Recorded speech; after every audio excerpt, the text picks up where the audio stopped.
प्रभु यीशु मसीह के मधुर और मीठे नाम में आज दिनांक 31 अक्टूबर दिन मंगलवार को आप सब श्रोताओं का हम स्वागत करते हैं। आज के दिन के लिए जो वचन है लिया गया है कुलुस्सियों की पत्री उसका 2 अध्याय 3 पद।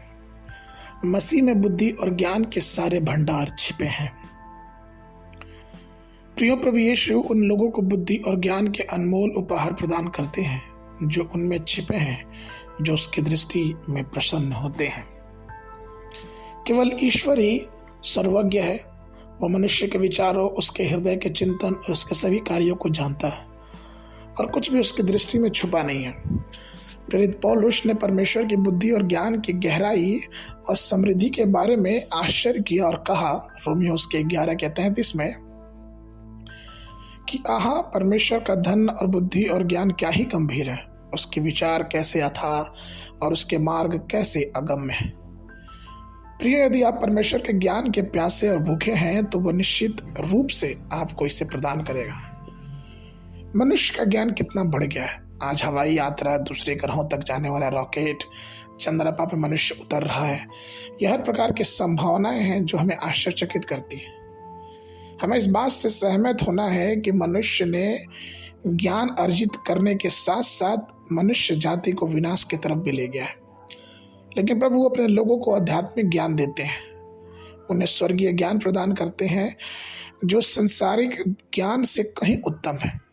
प्रभु द्वारा प्रदत्त बुद्धि और ज्ञान के इस खजाने में, जिसको हम बाइबल बोलते हैं, निम्नलिखित बातें शामिल हैं जो आपके लिए बेहद उपयोगी होंगे। पहला, ईश्वर के बारे में ज्ञान। दूसरा, धर्म ग्रंथ के मूल सत्यों, गुण सत्यों और रहस्यों का ज्ञान। तीसरा, स्वयं के बारे में ज्ञान। चौथा, आध्यात्मिक विषयों का ज्ञान। पांचवा, किसी विशिष्ट व्यक्ति, स्थान या स्थिति का ज्ञान। और स्वर्ग, पाताल और आध्यात्मिक क्षेत्र का ज्ञान। प्रियो, ये सब बहुत ही अनमोल है।